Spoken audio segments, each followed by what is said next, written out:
It was smooth, catchy, and fresh. Vince didn't stop there. He wrote I'm Almost Ready and 5 more songs on that same album. She's All Mine. The album included heartfelt tracks like You're My True Love, Lifetime of Nighttime, I'll Be Damned, and Jamlu. The sound had shifted. It was now softer, more polished, and leaning into country pop. And Vince Gill was leading that change with a confidence that suggested he knew exactly where he wanted to take his music. Yet, as history so often proves, good runs don't always last. In 1981, they released Something in the Night. It had a minor hit, Still Right Here My Heart, but the album didn't connect with audiences in the same way as the previous one. The magic that had been building seemed to waver. Then, disaster hit behind the scenes. Casablanca Records, their label, went bankrupt, and when it was sold, the new owners dropped most of the roster, including Pure Prairie League. Without a label and with disappointing sales, the band was stuck. The weight of uncertainty loomed large. Vince Gill and guitarist Jeff Wilson left in early 1982. Gill had already caught attention as a solo artist, and soon after, he signed with RCA Records. Pure Prairie League brought in Gary Bird to replace him, but the magic was gone. The momentum that had carried them for years had vanished. Vince's time with the band was over, but his solo journey was just beginning. During the same period, something else happened that would shape his life forever.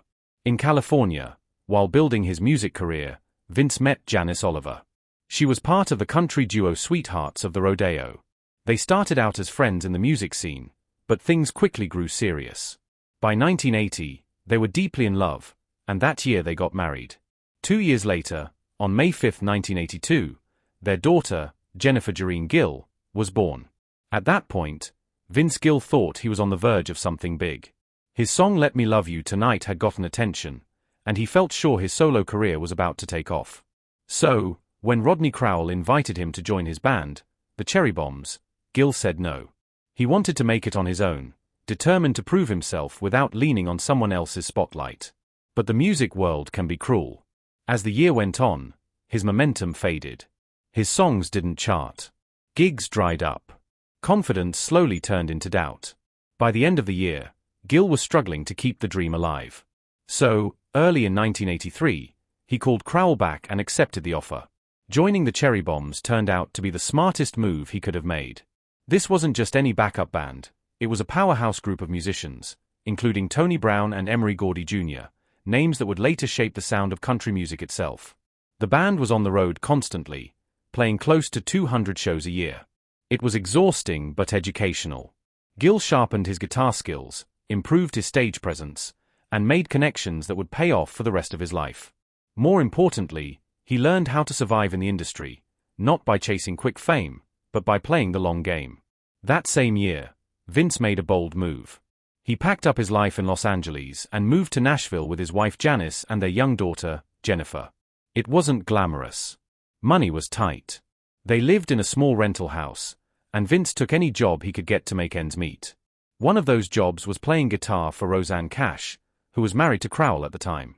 That tour in 1983 became his classroom. Cash's band was tight, polished, and demanding. Vince had to grow up fast, on stage and at home. Balancing fatherhood with late-night rehearsals and uncertain paychecks wasn't easy. But those months in Nashville made him tougher, sharper, and more focused than ever before. Meanwhile, Tony Brown, his old bandmate from the Cherry Bombs, was climbing the ranks in Nashville. By 1984, Brown had become head of A&R at RCA Records. He hadn't forgotten about Vince. He believed Gill had something special, and he started pushing hard behind the scenes. Brown pitched Vince's demos to RCA's Joe Galante, calling in every favor he had. His efforts worked. In early 1984, Gill landed a solo deal with RCA. It wasn't just about talent, it was about trust. Brown knew Gill could deliver, and he stuck his neck out to prove it. Vince didn't waste a chance. His first solo release, a 6-song EP called Turn Me Loose, came out in February 1984. 3 of the songs made it into the top 40. Victim of Life Circumstances reached number 34. It wasn't a smash hit, but it was enough to get people's attention. Gill spent long hours in Nashville's Woodland Studios recording with top session players. He didn't want filler tracks, he wanted every second to count. That dedication showed. The EP signaled that Gill wasn't just another hopeful voice in country music. He was a serious artist ready for bigger stages. That same year, things got even better. On April 10, 1984, Gill was named the Academy of Country Music's top new male vocalist. It was his first major award, and for a moment, it seemed like everything was finally falling into place. But fame didn't come overnight. His next album, The Things That Matter, dropped in 1985. It was good, but it didn't break through. Between 1984 and 1988, none of his singles cracked the top 10. Gill kept working, kept improving, but the spotlight stayed just out of reach. Still, that ACM award was a reminder. He had the voice, the talent, and the industry watching. By 1989, Vince Gill was 32 years old and dangerously close to being forgotten. His records hadn't taken off, and RCA didn't know what to do with him. But Tony Brown wasn't done yet. Now working at MCA Records, Brown made another bold pitch. He convinced the label to sign Gill. It was a gamble. Most labels focused on younger acts. But Brown believed Gill's best work was still ahead. He gave him a fresh sound, stronger songs, and a team that understood him. Signing with MCA wasn't just a new contract, it was a second chance. And that chance paid off fast. In October 1989, Gill released When I Call Your Name. It was unlike anything else on the radio. The album mixed country, pop, rock, and even bluegrass. It didn't follow trends, it made its own. Songs like Oklahoma Swing with Reba McEntire added a traditional feel. Others, like Never Knew Lonely, leaned into a softer, emotional sound. But the title track was the real standout. Gill's voice cut through like glass, pure, aching, unforgettable. Critics loved the mix of styles. Fans couldn't stop playing it, and Nashville started paying attention again.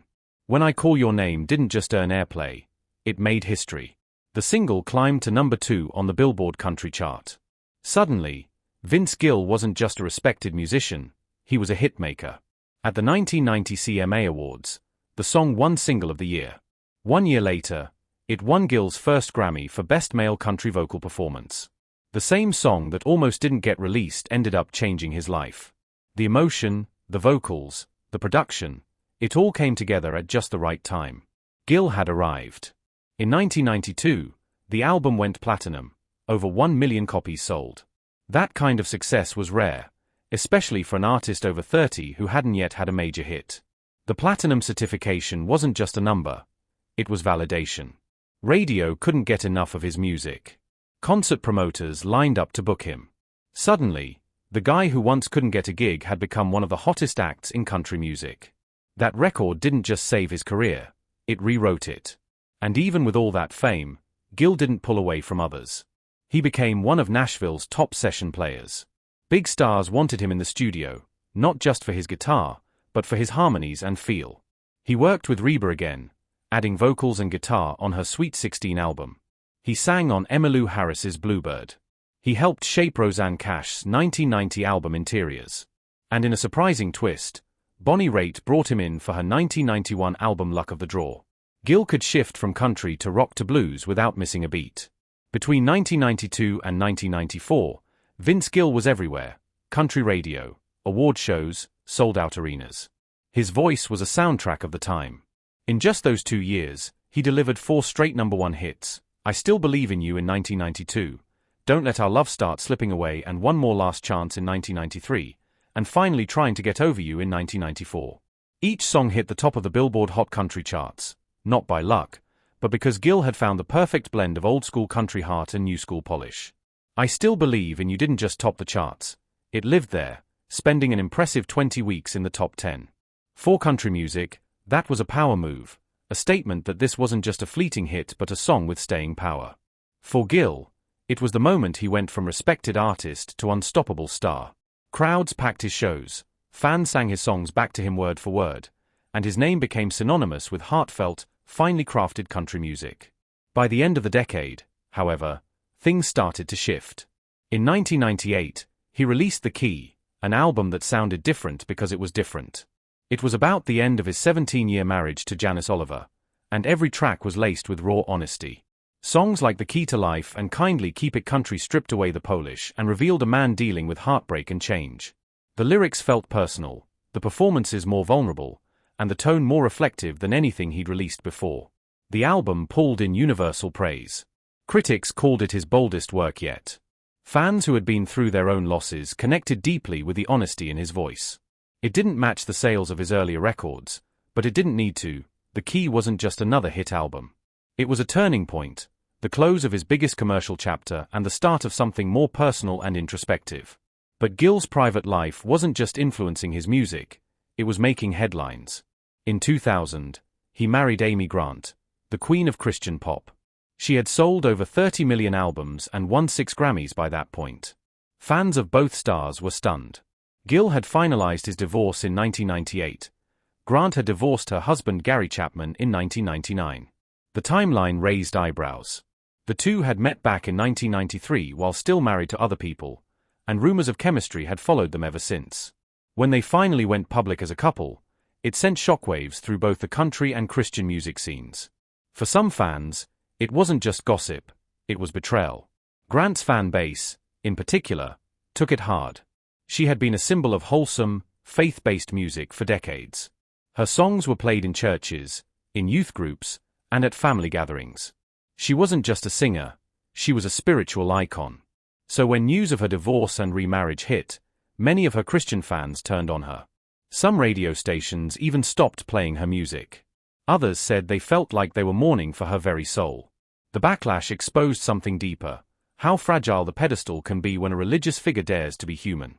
Then in 2013, the past came roaring back. Vince Gill was scheduled to perform at the Kaufman Center in Kansas City. Outside the venue stood a group of protesters from the Westboro Baptist Church. Their signs were